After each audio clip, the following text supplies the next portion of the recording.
Haleluya, Shalom saudara yang kasih Tuhan, apa kabarnya? Doa saya setiap saudara hari ini dalam keadaan sehat, sudah diberkati Tuhan. Puji Tuhan, saudara yang kasih Tuhan, kehidupan Kristen ini kehidupan yang luar biasa. Jika kita bisa mengenali dan memahami dengan benar. Mengapa saya katakan demikian? Kehidupan Kristen itu diawali dengan Tuhan memperbaharui roh kita. Jadi roh ini, batin ini seperti mesinnya, engine-nya. Mesinnya diperbaiki, sehingga diharapkan ketika mesinnya diperbaiki bisa menghasilkan sesuatu yang luar biasa. Ya, ini mesinnya diperbaiki. Nah, yang kedua, ketika rohnya sudah diperbaharui, Tuhan memperbaharui pikirannya. Supaya pikiran kita itu dikendalikan oleh Roh Kudus. Itu sebabnya pelajarannya adalah tentang memperbaharui roh pikiran. Jadi ini perlu diubah. Karena ketika pikiran kita nggak ngikuti kehendak roh, kita ngikuti kehendak diri sendiri.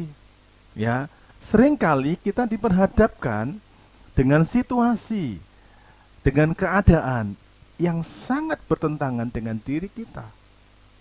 Mungkin Anda punya pemikiran itu baik, tapi Tuhan izinkan Anda seperti dibawa dalam satu paksaan gitu ya. Tujuannya apa? Anda mau nurut enggak sama roh pikiran Tuhan, roh pikiran Kristus.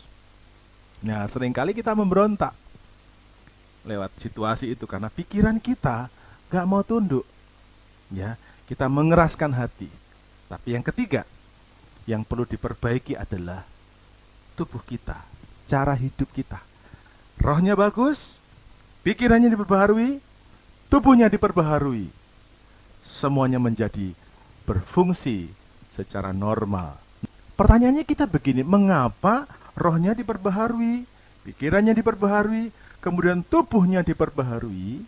Kalau Anda pernah belajar atau pernah mendengar bagaimana seorang petani, dia melihat, tanaman ini kok sekarang sudah mulai produksinya menurun.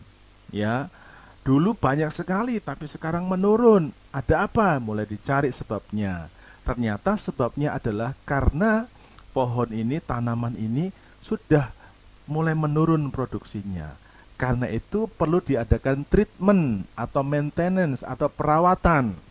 Ya, perlu diperbaharui rohnya, dipupuk lagi. Perlu diperbaharui pikirannya. Kalau hidup kita ini digambarkan seperti tanaman atau pohon. Dan Alkitab seringkali memakai istilah pohon atau pokok anggur. Ya, supaya apa? Supaya dia bisa menghasilkan buah yang lebih banyak lagi. Itu sebabnya tema hari ini adalah hidup yang menghasilkan buah yang lebih banyak. Saya ulangi ya, hidup yang menghasilkan buah yang lebih banyak.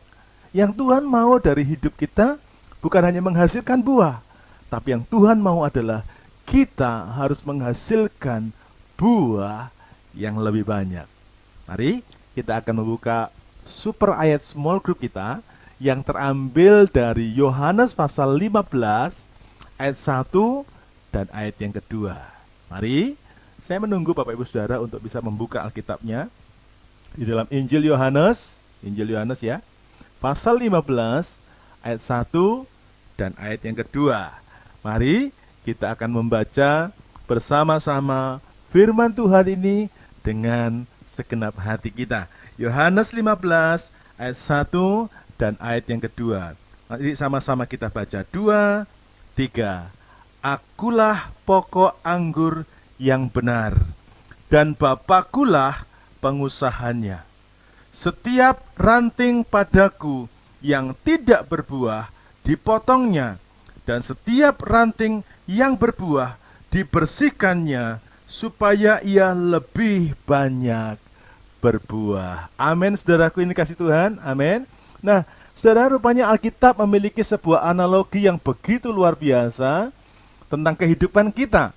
Orang percaya itu digambarkan seperti ranting dari sebuah pokok anggur. Ya, orang percaya itu digambarkan seperti ranting itu cabangnya dari pokok anggur. Ya, Tuhan sebagai pokok anggurnya, ya. Dan kita ini rantingnya atau kita ini carang-carangnya, ya. Nah, Bapa di sorga sebagai pengusaha itu memperhatikan, dia melihat apakah kita sebagai ranting yang diharapkan bisa menghasilkan buah itu benar-benar sudah menghasilkan buah yang baik, buah yang banyak, ya. Tuhan lihat. Nah, kalau Tuhan ternyata mendapati dari kita tidak berbuah, nah perhatikan. Jadi materi kita hari ini adalah materi lanjutan dari kehidupan Kristen. Orang Kristen seharusnya hidupnya berbuah. Ya. Nah, materi kita hari ini bukan lagi bicara tentang bagaimana berbuah, tapi materi kita kali ini adalah tentang bagaimana menghasilkan buah yang lebih banyak. Ya, Alkitab berkata demikian, ayat yang kedua.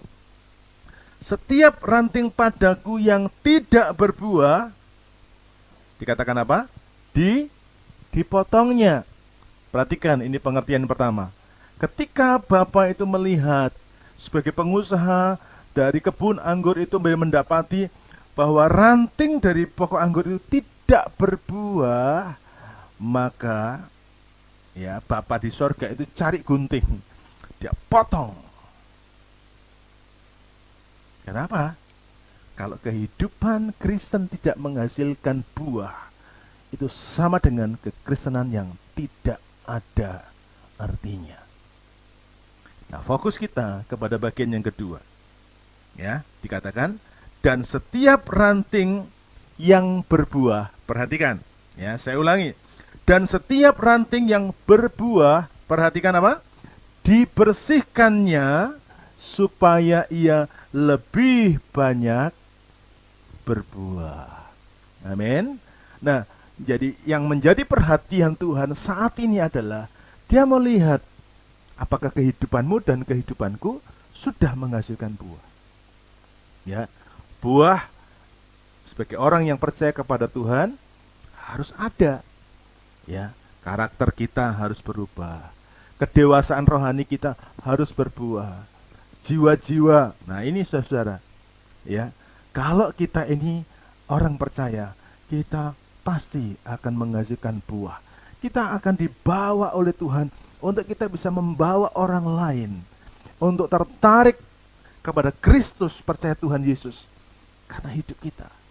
Itu sebabnya perlu bagi kita untuk cek, sudahkah kita berbuah?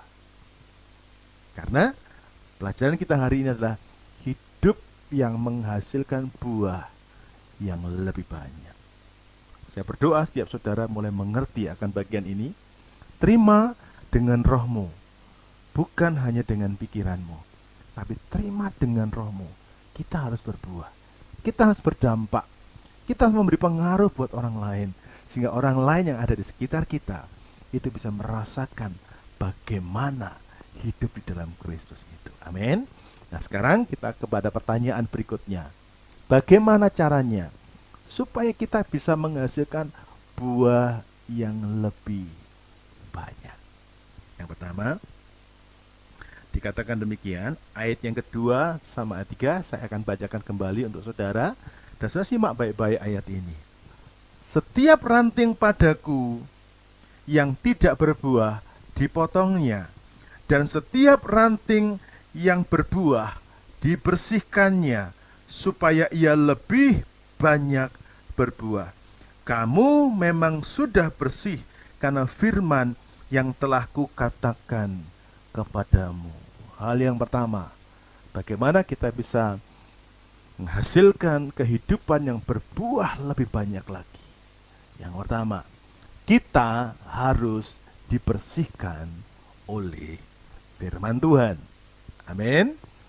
Bapak Ibu, mungkin beberapa orang begitu menyaksikan atau begitu komplain, mengapa setiap saat di Alpha Center selalu ditegaskan, didengung-dengungkan, selalu diperkatakan, ayo baca Alkitab, ayo baca Alkitab, ayo baca Alkitab. Saya ingin berkata kepada Bapak Ibu saudara sekalian, firman ini punya pengaruh penting dalam hidup kita. Karena firman Tuhan ini dikatakan Dia membersihkan. Ayat 3 berkata, kamu memang sudah bersih karena firman yang telah kukatakan kepadamu. Artinya firman Tuhan ini memang punya pengaruh penting dalam hidup kita, membersihkan. Apa yang mesti dibersihkan? Karakter kita. Ya, kita jujur akui bahwa sering kali kita hidup dengan karakter-karakter yang perlu dibersihkan. Saya tidak bicara tentang orang lain lebih dulu. Saya bicara tentang hidup saya lebih dulu. Saya pun tiap hari hidup saya dibersihkan oleh firman. Karakter saya di-cut. Ya, kesombongan saya di-cut. Ya, dan di-cut ini gak mudah. Kadang-kadang kita di-cut oleh orang-orang yang ada di sekitar kita. Ya, kalau level kita mulai naik, kita mulai di-cut oleh teman pelayanan kita. Kita di-cut lewat aturan dalam pelayanan. Kita di-cut lewat komitmen dalam pelayanan. Pertanyaannya, bagaimana kita bersih? Firman. Kadang waktu kita ketemu, waktu disiplin itu terjadi, kita menjadi marah, kita menjadi jengkel, kita seolah nggak terima. Kenapa saya dipermalukan di depan umum? Kenapa yang saya nggak suka justru harus dilakukan dalam hidup saya? Wah, kalau saya ngomong begini, kalau saya mau bahas ini, wah bisa panjang ini. Ya, kita rasanya inginnya komplain. Tapi Tuhan izinkan membawa Anda di situasi yang Anda tidak suka, supaya Anda belajar untuk tunduk, belajar menundukkan, belajar supaya karaktermu itu mau dibentuk. Saya suka dengan tanaman bonsai, saudara. Bonsai itu tanaman yang sudah melewati proses yang cukup panjang. Ketika saya melihat ada suatu bonsai yang bagus, saya tanya, berapa umurnya tanaman ini? Mereka nggak ada yang bilang ini baru berapa bulan, nggak ada. Selalu mereka bilang, Pak, ini sudah sekian tahun. Pak, ini sudah sekian lama. Wih, umurnya begitu panjang. Kenapa, saudaraku? Mereka dalam waktu yang lama mereka dibentuk, diikat pakai kawat. Dia nggak bisa bergerak. Untuk apa? Menghasilkan satu tanaman yang luar biasa. Kadang Tuhan izinkan kita diikat, dibentuk, dipaksa oleh komunitas kita, oleh lingkungan kita. Dan itu bukan tanpa tujuan. Tuhan yang punya hidup saudara, dia membentuk saudara supaya saudara bisa mempunyai karakter yang baik. Nah, buah kita itu dimulai dari perubahan karakter. Kalau saudara ingin menghasilkan buah yang banyak, karaktermu itu mesti dibersihkan. Amin. Caranya gimana? Baca firman. Baca Alkitab. Ya. Ada orang berkata begini, Pak, karakter saya itu begini. Ya, nada saya memang keras, Pak. Tapi hati saya, no. Kalau orang yang diubah oleh Roh Kudus, hatinya, mulutnya, pikirannya, cara hidupnya pasti baru. Amin. Karena itu, mari relakan hatimu untuk dibersihkan lewat firman Tuhan. Baca firman Tuhan setiap hari. Sekarang kita melihat bagian yang kedua. Bagaimana kita bisa menghasilkan kehidupan yang berbuah lebih banyak lagi. Ya. Yang kedua, kita membaca sama-sama di dalam ayat yang keempat. Ya, kita baca sama-sama Yohanes 15 ayat yang keempat. 2, 3. Tinggallah di dalam aku dan aku di dalam kamu. Sama seperti ranting tidak dapat berbuah dari dirinya sendiri kalau ia tidak tinggal pada pokok anggur. Demikian juga kamu tidak berbuah jikalau kamu tidak tinggal di dalam aku. Amin.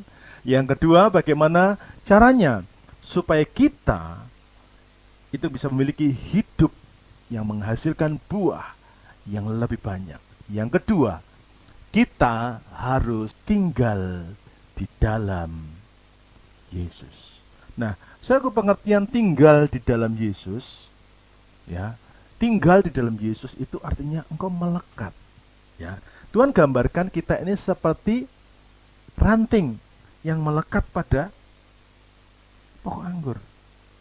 Anda bisa bayangkan bagaimana mungkin ranting ini bisa menghasilkan buah kalau dia nggak melekat. Jadi kita ini bukan sumber dari buah. Kita ini bukan sumber yang membuat diri kita itu bisa menghasilkan buah dari diri kita sendiri. Tidak bisa. Kita nggak bisa menghasilkan buah kalau kita nggak melekat. Karena pokok inilah sumbernya. Amin. Itu sebabnya kita butuh sekali untuk punya satu komitmen dalam hidup kita. Tuhan, aku pengen melekat dengan Engkau. Ya, artinya apa? Satu-satunya naunganmu, satu-satunya tempat berlindungmu, satu-satunya tempat di mana engkau menetap terus-menerus dan bisa tumbuh dan menghasilkan buah, itu adalah Tuhan. Sekarang saya mau bertanya kepada kita masing-masing. Bagaimana hubunganmu dengan Tuhan? Apakah sudah ketemu Tuhan hanya pada waktu hari Minggu, waktu ibadah? Setelah itu Anda putus hubungan dengan Tuhan? Atau Anda terus-menerus ingin melekat dengan Tuhan? Ini yang saya mau bagikan kepada saudara hari ini. Melekatlah dengan Tuhan. Ya, seperti begini saudara. Aduh, aku ini kalau enggak dekat sama Tuhan, aku enggak bisa apa-apa. Saya rindu di semua kehidupan jemaat Alpha Center, kita punya rasa begini. Aku bisa bekerja, aku bisa makan, aku bisa minum, aku bisa beraktivitas, aku bisa punya ide-ide yang kreatif dan brilian, itu karena aku melekat pada Tuhan.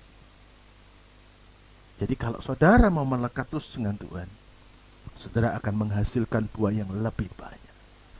Dan ini akan terjadi dalam kehidupan setiap kita. Keluarga Alpha Center dimanapun kau berada, renungkan ini baik-baik. Tahun 2021, engkau akan dibawa Tuhan menghasilkan buah yang lebih banyak lagi. Amin. Tahun 2021 engkau akan dibawa Tuhan untuk menghasilkan buah yang lebih banyak lagi. Nah, kata kuncinya adalah saudara harus tinggal di dalam Tuhan. Kalau engkau suka baca Alkitab, engkau harus suka baca Alkitab sungguh-sungguh. Ya, engkau harus bangun kehidupan doa, mulai bangun penyembahan di rumah saudara. Amin. Engkau mulai rajin untuk berdoa, engkau mulai setia dalam persekutuan ibadah, engkau melakukan firman Tuhan setiap hari. Sebelum engkau mulai aktivitasmu setiap hari, ambil waktu untuk saudara mulai bersekutu dengan Tuhan. Engkau mulai berdoa, bawa seluruh pekerjaanmu, serahkan kepada Tuhan. Bawa bisnismu itu kepada Tuhan. Saya punya keyakinan besar kalau engkau melekat dengan Tuhan, sekalipun kau meninggalkan bisnismu, engkau tetap akan dibuat Tuhan berhasil. Bisnismu tidak akan gagal, bisnismu tidak akan hancur. Kenapa? Karena Tuhan, karena engkau melekat. Kuncinya itu melekat. Kalau engkau melekat sama Tuhan, ya mungkin strategi bisnismu nggak sesuai dengan strategi bisnis modern kali ini. Saudara tetap akan bisa berhasil. Saudara pasti akan bisa menghasilkan buah yang lebih banyak lagi. Karena apa kuncinya? Engkau melekat dengan Tuhan. Amin. Mari sama-sama kita komitmen supaya kita bisa menghasilkan buah yang lebih banyak lagi bagi kemuliaan Tuhan. Amin. Sampai di sini pelajaran kita. Kiranya hidup kita akan menghasilkan buah yang lebih banyak. Mari kita berdoa. Bapak, terima kasih untuk pelajaran hari ini. Kiranya Roh Kudus berikan pengertian, hikmat kepada kami untuk bisa menerima, meresapi firman ini sampai hidup kami sungguh-sungguh bisa menghasilkan buah yang lebih banyak lagi. Terima kasih Roh Kudus, dalam nama Yesus Tuhan kami berdoa. Haleluya. Amin.